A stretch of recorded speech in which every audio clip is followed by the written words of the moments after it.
Ziphophila. I think, can you hear me? Yes. Yeah. I think Ziphophila means sword-like, doesn't it? Sword-like leaf. Is that right, Alex? A sword-like leaf, Ziphophila. Anyway, both the host and the mistletoe have sword-like leaves, and it's a very attractive thing that lives in the Pilbara. And we're preparing to name a couple more by splitting Lyciana casuarini. Unfortunately, that Lyciana casuarini that you see in the casuarinas along the river, that probably will stay as casuarini. That's the real casuarini. But the one that's covered in flowers that you see out in the wheat belt, that's a different species. So we're going to have to find a name for that. You can see the typical one with the yellow flowers there on the left is the one that you get on the casuarinas along the river, and this is the other one with much brighter flowers. And you know, it really is brilliant. They're masses and masses of flowers. You can do 100 km an hour down the highway, and you can spot it 100 yards off the road because it's so colourful. Whereas you'd never do that with the one that lives on the casuarinas. And then we're thinking that Amema benthamii probably ought to be split into two species. You can see here that the two distinct distributions. One is northern, and you've got this one down in the south. The one in the south we've only ever recorded it from brachychitons, mostly Brachychiton gregorii in the goldfields. And the one in the Kimberley, we've got, I can't remember, 40 or something different hosts from all sorts of families. So they've got very different hosts, and as you can see here, the fruits of the northern one, they've got hairy ovaries and sort of grey berries, and the one in the south has got these lovely yellow berries without any hairs on them at all. So we think that they probably represent two different species.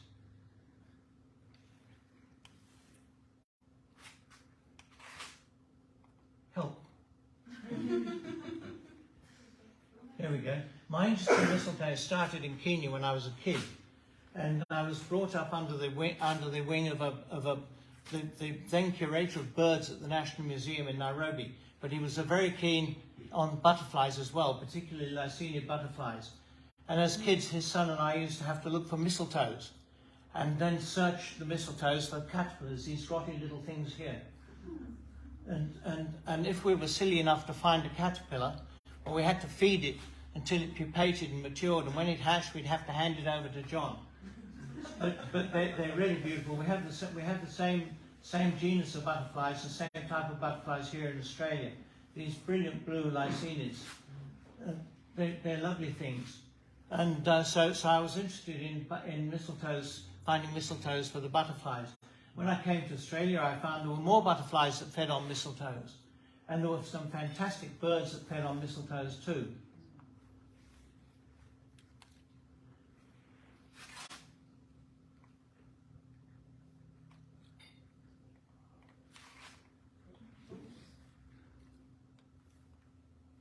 The National Parks Manager in Pilbara and Kimberley, I was interested in the effects of fire on biodiversity.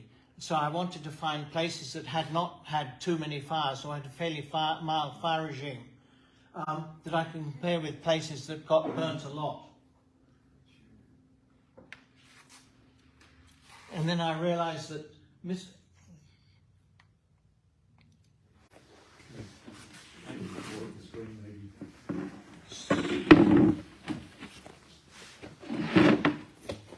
Anyway, hot fires kill mistletoes, but I'm going to talk a little bit more about fire later on. And could areas with lots of mistletoes be indicators of areas that have had a very mild fire regime? Since the fires kill mistletoes, I hope that if I found places with lots of mistletoes, I'd have found a place that I could use to look at the biota and the flora and compare it with areas that have been heavily burnt.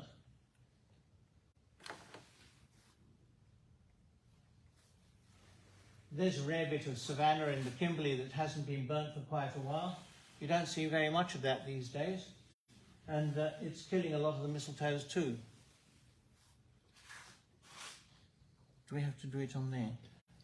If it's not working, I'll just press the button here. Can I say next? Yeah, that's perfect. So I was looking for mistletoes, but so first of all I had to work out who was who. In 1984,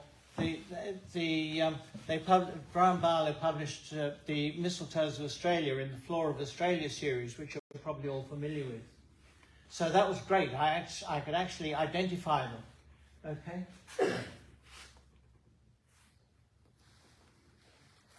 Good. I had a modern key. That was wonderful. Help! I couldn't find some species in it. Some of them just didn't key out. And oh dear, the maps. Yes, please. Oh. Well, there we are, starting to collect mistletoes. That's my old friend Gordon Graham, up on the Mitchell Plateau collecting mistletoes for me. And here's an example of the maps that were so bad. This is Amema hilliana. And when Flora of Australia was published, or the mistletoes in Flora of Australia, there was one record from over here near Alice Springs, and there was one record from over here in Western Australia. And the blue dots can show you where we've found it since. It's actually a very common mistletoe in the Mulga country. There's another map. The Amema Fitzgeraldii. You can see on the left is where it was in 1985. And in 2020, you can see the blue dots. We've got it all over the place. Again, that's a very common Mulga mistletoe. Thank you. So, I don't know what's happening. We're jumping. Never mind. Never mind. We'll keep going. Parasitic plants. Just a quick overview of parasitic plants. All parasitic plants belong to two categories with one state in each. And one category is root parasites. That's plants that parasitize the roots of their hosts. And examples of that are the Christmas tree, quandongs, sandalwood. And the other category is hollow parasites. And the hollow parasites they're entirely parasitic. They don't have any chlorophyll, whereas a lot of the hemiparasites. Sorry, I'm not sure what's happening with this. Sorry, I'm trying to... Yeah, you're doing fine, thank you. Hemiparasites are partly parasitic. That is, they have green leaves. They through photosynthesis, they create their own carbohydrates. Whereas the holoparasites are completely parasitic. They get everything, water, minerals, carbohydrates, everything from their hosts. And we've got a couple of examples here.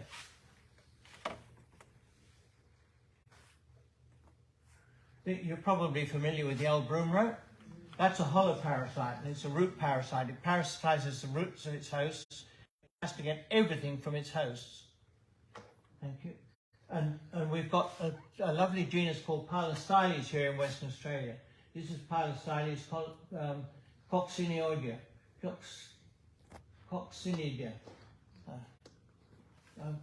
Anyway, it's a beautiful thing. This lives up near Iniaba on Jacksonias. And you can see that these are just the flowers that are bursting through the host's bark, and then they'll set seed, and we don't know what happens to them after that. We don't know how the seeds reinfect the plant. But we've got one up in the hills here that's quite common.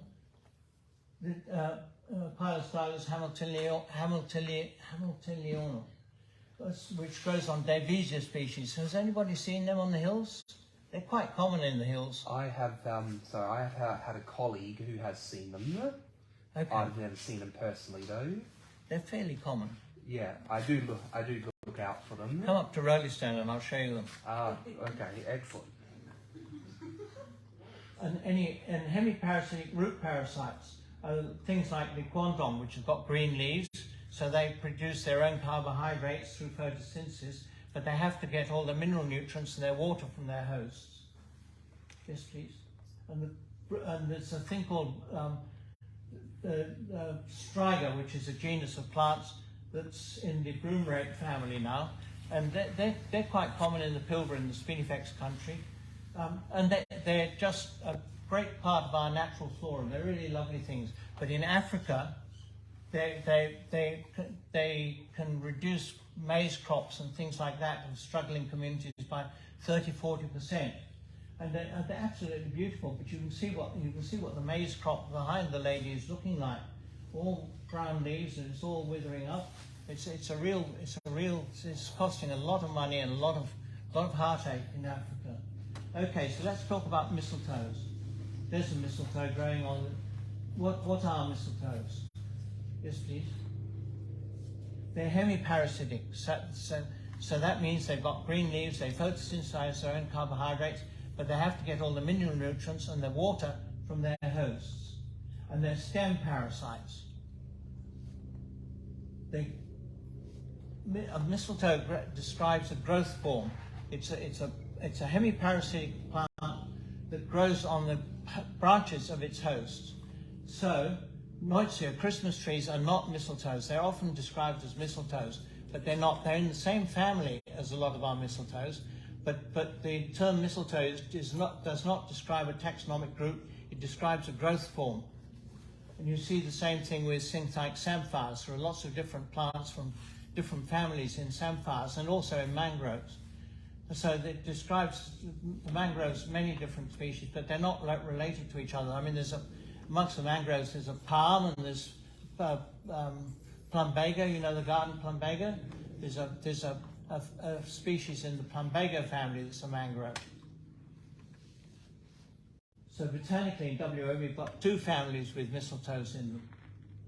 Thank you. The Santalaceae, which used to be in the family called the Viscaceae, but it's been amalgamated into the Santalaceae, which is the same family as the sandalwoods and the condom. The Santalaceae contains the classic mistletoes of Europe and the dwarf mistletoes of North America, which are economically very important. In WA, we've got two species in southern WA and 3 species in that family in the Kimberley that are mistletoes. And then our other family is the Loranthaceae, which is known as the showy mistletoes because they have big bright flowers. And we've got 40-odd species of those in WA. Okay, thank you. Quick run through our Santalaceous mistletoes. The ones in southern WA all belong to the genus Corphalcella, and there are only 2 of them. This is Corphalcella arthrochlara, which lives on I think there's, if we go forward a little bit, yeah, as you can see, it's a tiny little thing. And it lives on Melaleucas up near Eneabba, between Eneabba and the coast. And it grows in Melaleucas that grow around a salt lake. Thank you. And you can see here, these little structures in the corners, these are the flowers. They have tiny little flowers. And they're not obviously no good for birds. They're probably pollinated by midges and small insects. And that's the habitat that they live in. There's probably 30 or 40 of them in that one tree there.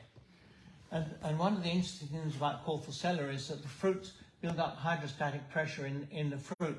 And when it gets strong enough, it explodes and pops the seed out, so the seeds go flying. And they're not transmitted by birds, at least not birds that eat them. There's sometimes the birds will get them stuck to their feathers, and then they'll go to another host and they'll prune them off. But otherwise, they're very interesting plants. And let's have a look at the Kimberley. Yeah, that's you can see down the bottom there. That's the one location we know that from, between Eneabba and the coast, in Lake Lobe Nature Reserve. Yep, thank you. And that's the other one, and this is another Corphalcella, leucotrix, which lives in acacias, and the type location is on a rock, a big granite rock up near Mount Gibson, and it's probably in trouble. We've only got 2 other locations that we know of in Western Australia, and one of them has already been burnt out, and that would have killed the mistletoes, and the other one is infested with rabbits, and the rock is infested with rabbits. And that's a problem because on the rock, the acacias that they're living on are fairly short-lived things, and they're all senescing. And they produce lots of seeds, and there are lots of seedlings popping up, but the bloody rabbits eat them. They think they're like ice cream to rabbits, so that they're eating. So we're really worried about whether or not we're going to get a new crop of hosts coming up for this thing. Fortunately, it's a lot more common in South Australia. It goes across the border. But when you get an infected tree, you see all these little witch's broom-like plants. Each of those is a plant. And you can see down here, there are a lot more locations in South Australia with it. But on Wanara Rock, it's probably in trouble. Thank you. Sorry, there we go. That's it. There you are. There's the fruit. The big green thing on my finger is the fruit. And the tiny little thing beside it is the seed. And that's the seed that gets pinged out by hydrostatic pressure. And then all the branches underneath those trees are all peppered with little white things. Yes, please. There's Sorry. There's one of the seeds. It's just germinating. You just see that it's germinating down the bottom there. But it's been eaten by a rabbit by the looks of it.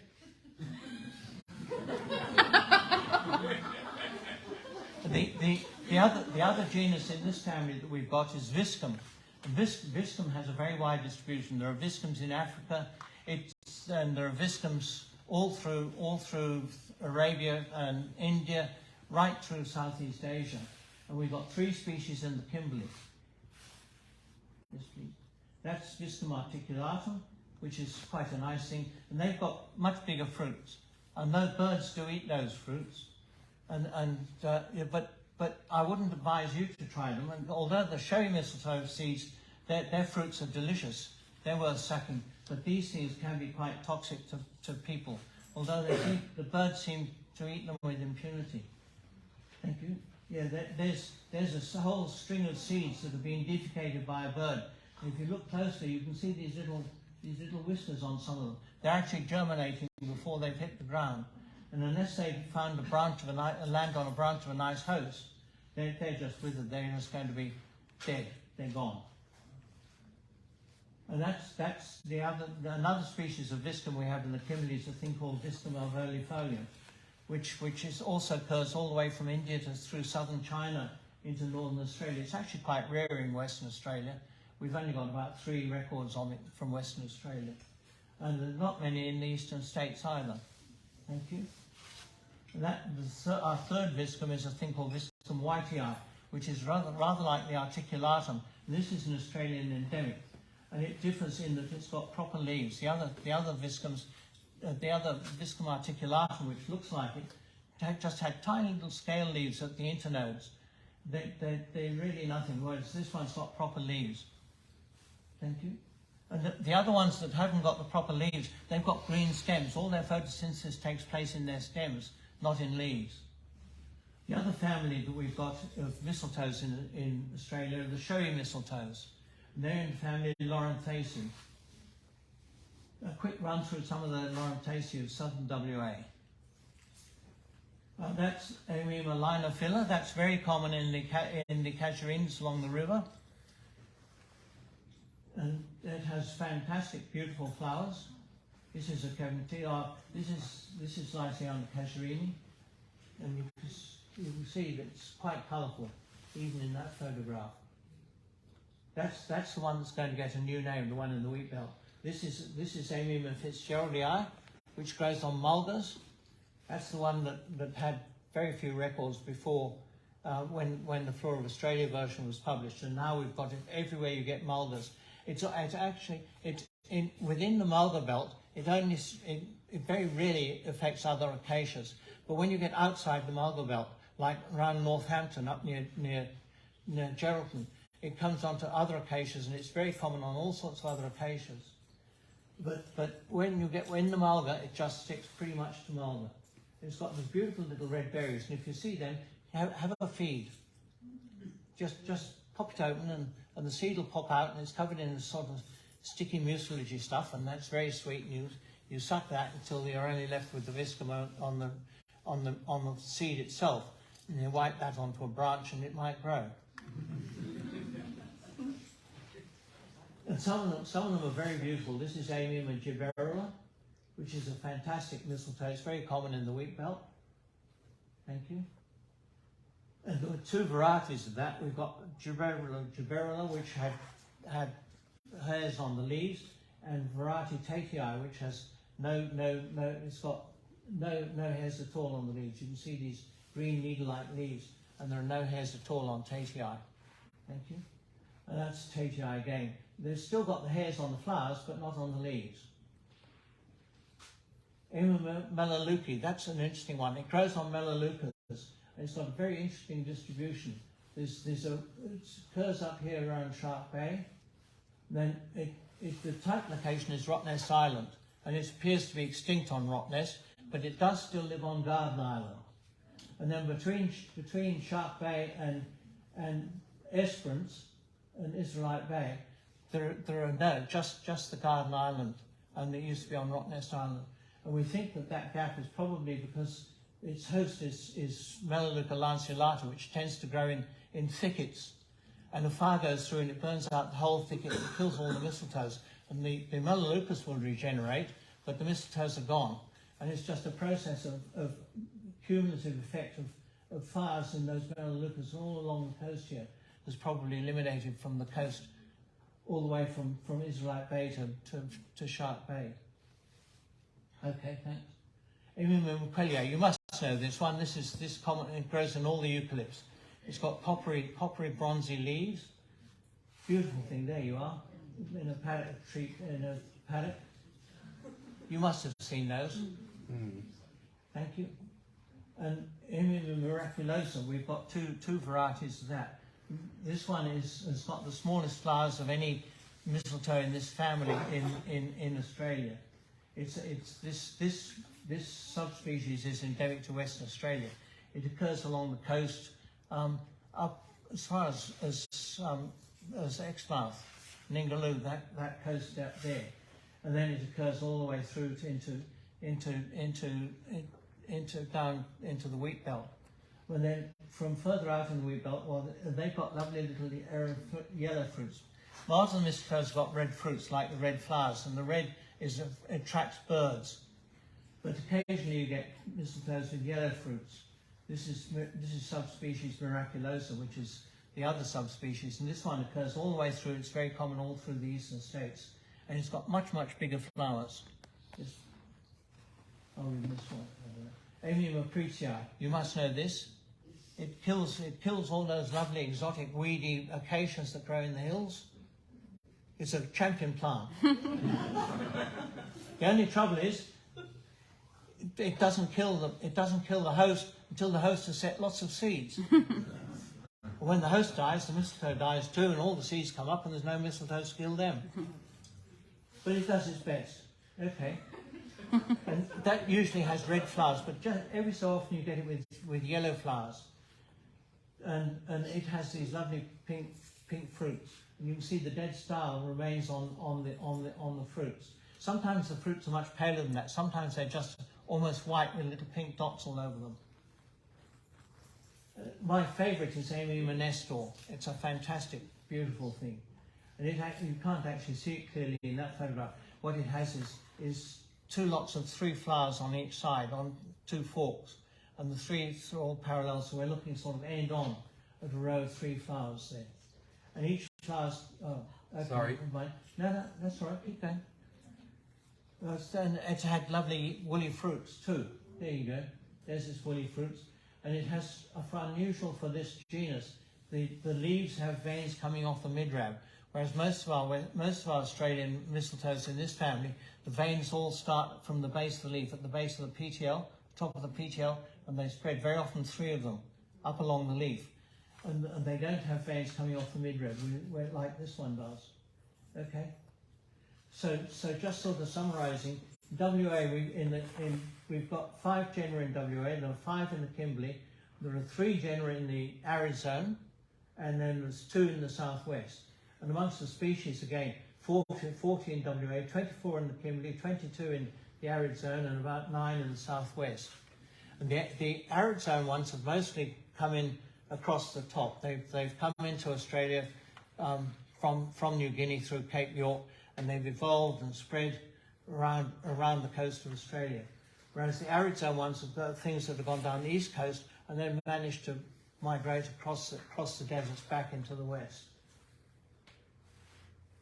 The Santalaceae distribution, WA, like we said, there are 3 species of Vistum, 2 in the Kimberley, none in the arid zone, none in the southwest, Corphocella, 2 in the southwest, none in the Kimberley, none in the arid zone.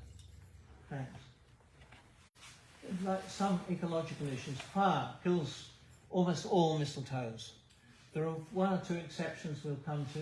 You've probably seen scenes like this with dead mistletoes in the tops of dead trees. And that's the scene you see in the Pilbara and places like that these days when fire goes through. And there's absolutely nothing left. Most of the other plants will regenerate. They've got epicormic buds under the bark, or they've got corms, or they'll sprout from rootstock. They'll find one way or another of regenerating, but the mistletoes can't do that.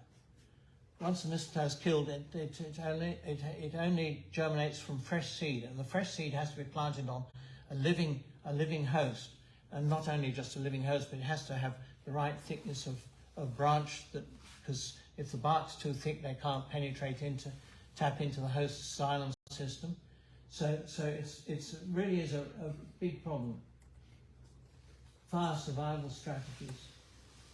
Okay, we've got three groups. We've got the faithful, and they stick to one host, and like a mangrove, there's a couple of species of mistletoe that only live on mangroves, and they're unlikely to get burnt, so they're quite good. And then we've got the playboys, and they always have one steady host to go back to. They very often have lots of other hosts, but they're all vulnerable hosts that get burnt and killed. But there's always one that lives in a rocky gorge or on a rocky hillside or somewhere like that in a riparian zone where it's going to be safe. And they always have one. And then we've got the philanderers. And they don't care. They don't bother with safe places. They have lots and lots and lots of hosts. The advantage of having lots of hosts is that if after a fire's killed all the mistletoes, a bird picks it, swallows a seed, and it flies, and it doesn't matter what it lands on, its chances are it'll be a host that can support the mistletoe. So if you're very host specific, the bird's got to find the right host, which is, not likely. But if you're a plate philanderer, then it doesn't matter what host you land on, you're likely to be able to grow. Okay, thanks. And sometimes Historia can help a few mistletoes survive fast. So let's look at a couple of, the Historium is the bit that joins the mistletoe to its host. We'll have a look at a couple of those types of mistletoes. And we've got a ball Historium, which is literally like I've got when I went and pass around here. You can see these reddish twigs are the mistletoe, and this is the branch that it came from. Do you want to pass that around? Thank you. And then there's epicortical roots. Sometimes from the ball Historium, they'll send out a root that runs along the host branch, and it'll send down little suckers every so often. You can see, where did I put them? Here we go. You can see here, you see the mistletoe's epicortical root running along the host branch, and this is a mistletoe leaf, and that's a host leaf. So every so often they'll sun dancing, and this is, you can see down here, you see this little rope-like thing going through there. It's connected that one to that one to that one, and so they'll send sinkers down into the host and start a new clone plant. And again, I've got one of those roots that we can pass around. And people in Bali are very clever. They carve these things. And this was probably a mangrove. And this wasn't a mistletoe. This was the branch of the host, and the mistletoe was growing in there. And if I pass this around, you can see in the inside of that. It's like a complicated. It looks more like a mushroom, but it looks like a complicated placenta with all these rays, and the host sort of meshes into this. And this particular one had epicortical roots, and you can see where it's gone along the branch, and can you see? And it's sent sinkers down. So that was the original mother host, mother plant there, mother mistletoe, and it sent these roots along.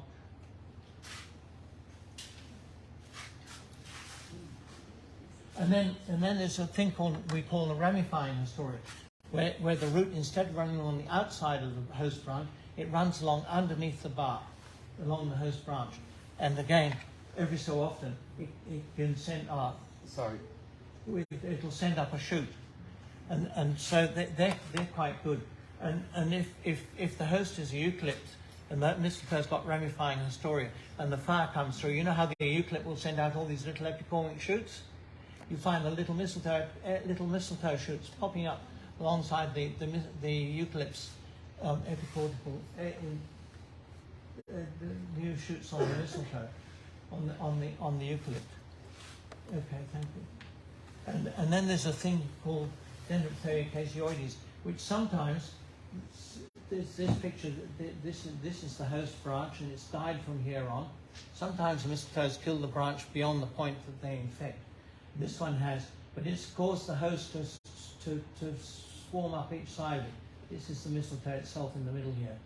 And so the mistletoe is sitting in a little sort of cup of tissues from the host. And if that's one of the hosts that can survive fires and send out new shoots, then the branch survives, and all the mistletoe branches have been killed by the fire, but it'll send out new branches from that little bit of hostorium that's sitting there in its nice little cup of fire-resistant tissue. Another ecological issue. It's commonly said mistletoes mimic their host. But do they mimic them? Or is it crypsis? Crypsis is hiding, whereas mimicking is copying. If you copy your host, you look just like your host. If you can hide in it in another way, that's fine. That's probably more effective. Yep. This crypsis.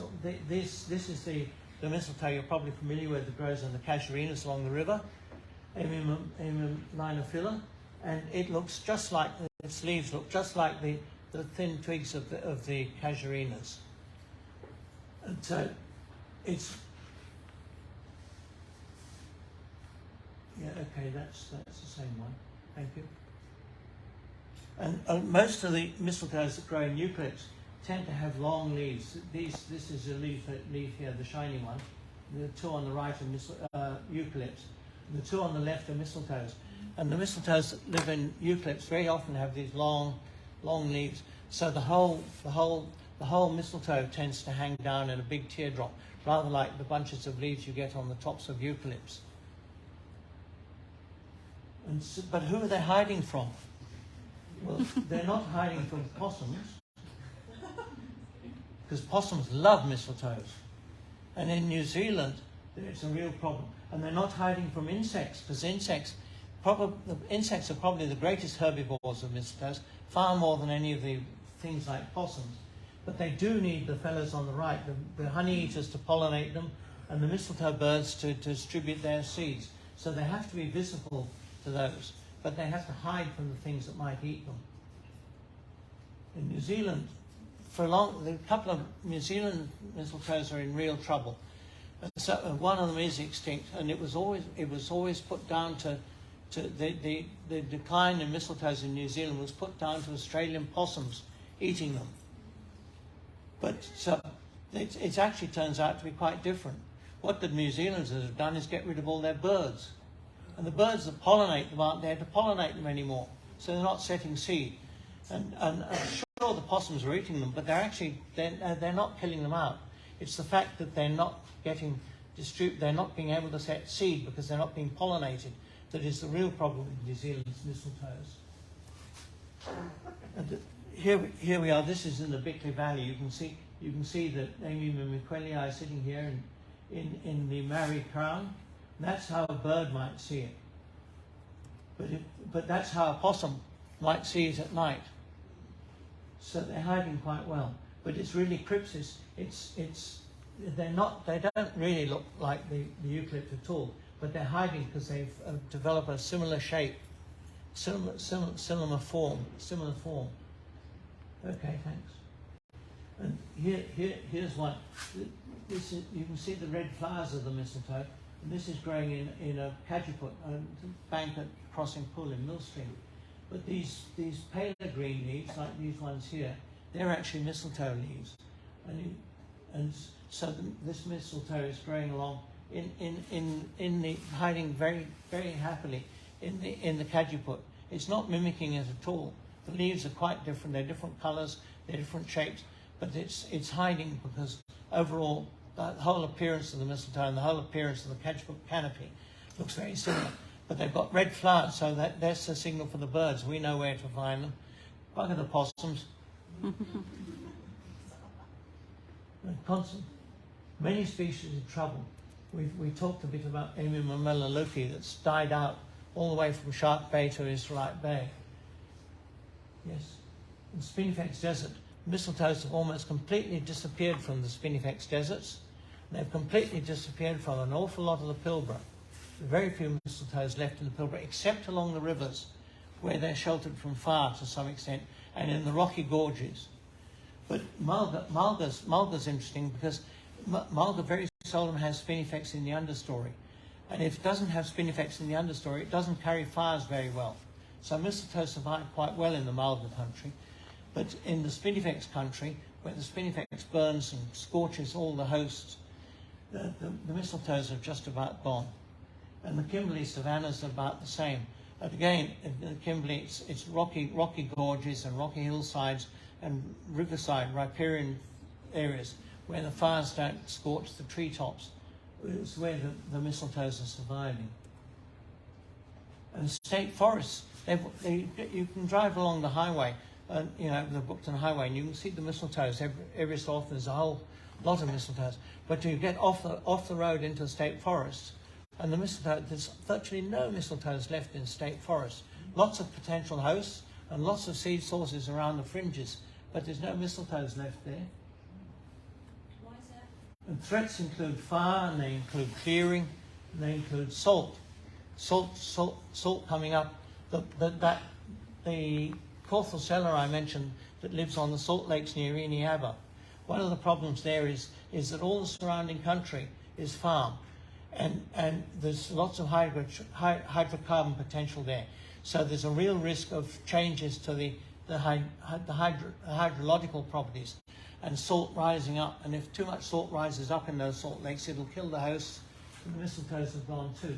And then we've got rabbits and camels. That Amima brachychiton I mentioned, that lives in the brachychiton, Benthamia that lives in the brachychitons. The camels love those brachychitons, and there's some concern in Central Australia that the brachychitons themselves are becoming very rare. And if the brachychitons become rare, well, the mistletoes become rare too. And the camels and rabbits, you wouldn't think it, but rabbits and camels are posing a threat to mistletoes. Okay, thanks. And humans, we have a prejudice. Mistletoes, they're parasites. Tapeworms are mistletoes. Fleas are parasites. They must be bad. They must be bad.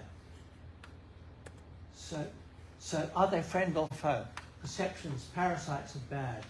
But there are also parasites. These are also parasites. Quandong, sandalwood, Christmas trees. Are we going to get rid of them because they're parasites? Not in your life. Another common perception is mistletoe kill their host. Very seldom does a mistletoe kill its host. It's usually other things that are killing the hosts. Either the acacias they're growing in on the road verge are getting old and senescing, and being on the road verge where there's lots and lots of weeds, there's very little replenishment of the acacias that's growing on the roadside. So there's little replenishment of the hosts, and the hosts are getting old and they're dying. I mean, look at this one. This tree is full of mistletoes, and lots of people would say the mistletoe's killing the tree. Look at all the dead branches. But do any of those branches have dead mistletoes on them? No. Mistletoes are on the live branches down here. There's no mistletoes out of these dead branches on the outside there. But the tree is suffering. It's getting phosphate fertilizer on it in the paddock there. The hydrology has changed. There's a drain beside the road, and there's all sorts of pollutants coming off the road and all sorts of things. The tree is actually being killed by other things, not the mistletoes. But the mistletoes, poor old things, will go with it. So good news. In WA, none of us are about to become globally extinct, but some may become locally extinct. We wrote a little story. We called it "Here Today, Gone Tomorrow" in the WA Nats Journal about a mistletoe. The very first specimen of that species in Western Australia, it occurs in Queensland and a couple in the Northern Territory. But the first one we ever found in Western Australia was in a tree near the King Edward River crossing on the way to the Mitchell Plateau. And my brother found that, and he brought back some specimens, thank goodness, and next year a fire went through and killed it.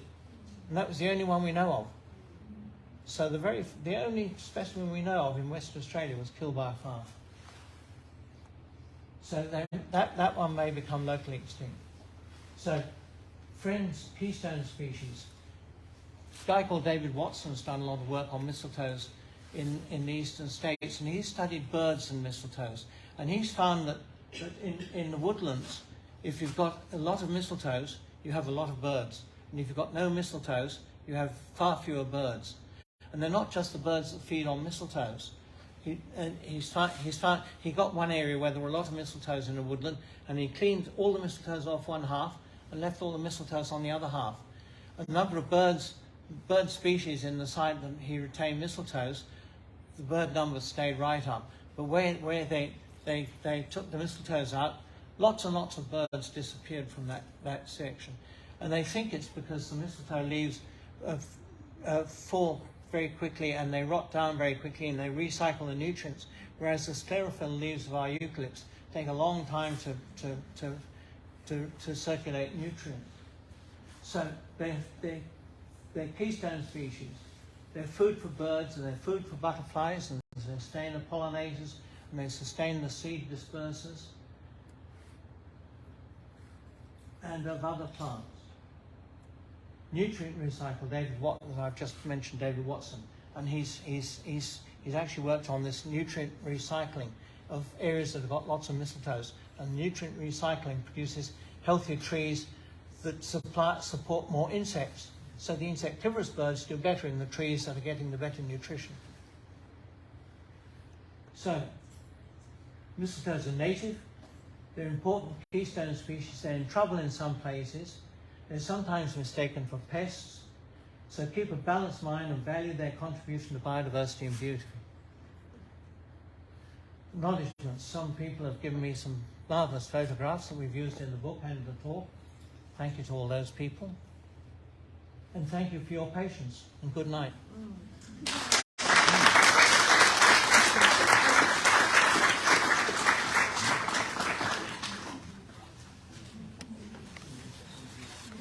I'm happy to answer questions if anyone. Question. Sure.